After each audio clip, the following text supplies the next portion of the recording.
हुजूर नबी करीम सल्लल्लाहु अलैहि वसल्लम ने एक मर्तबा जिब्राइल अलैहिस्सलाम से पूछा, ऐ जिब्राइल अलैहिस्सलाम, कभी तुम्हें आसमान से फ़ौरन भी ज़मीन पर उतरना पड़ा है?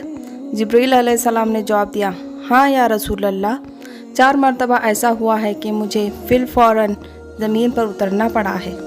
हुजूर नबी करीम सल्लल्लाहु अलैहि वसल्लम ने फरमाया, वो 4 मौके कौन से थे? जिब्राइल अलैहिस्सलाम ने अर्ज़ किया, एक तो जब हज़रत इब्राहीम अलैहिस्सलाम को आग में डाला गया तो मैं इस वक्त अर्श इलाही के नीचे था। मुझे हुक्म हुआ कि जिब्राइल खलील के आग में पहुंचने से पहले फ़ौरन खलील के पास पहुंचो। चनांचा मैं बड़ी सरअत के साथ फ़ौरन खलील के पास पहुंचा। दूसरी बार जब हज़रत इस्माईल अलैहिस्सलाम की गर्दन अतहर पर छुरी रख दी गई तो मुझे हुक्म हुआ कि छुरी चलने से पहले ही ज़मीन पर पहुंचूं और छुरी को उल्टा दो। चनांचा मैं छुरी चलने से पहले ही ज़मीन पर पहुंच गया और छुरी को चलने ना दिया।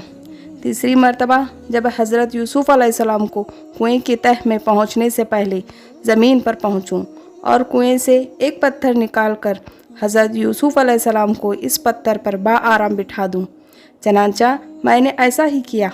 और चौथी मर्तबा या रसूलुल्लाह सल्लल्लाहु अलैहि वसल्लम, जब काफिरों ने हुजूर सल्लल्लाहु अलैहि वसल्लम का दीनदान मुबारक शहीद किया तो मुझे हुक्म इलाही हुआ कि फ़ौरन ज़मीन पर पहुंचूं और हुजूर सल्लल्लाहु अलैहि वसल्लम के दीनदान मुबारक का खून ज़मीन पर गिरने ना दूं और ज़मीन पर गिरने से पहले ही वो खून मुबारक अपने हाथों में ले लूं।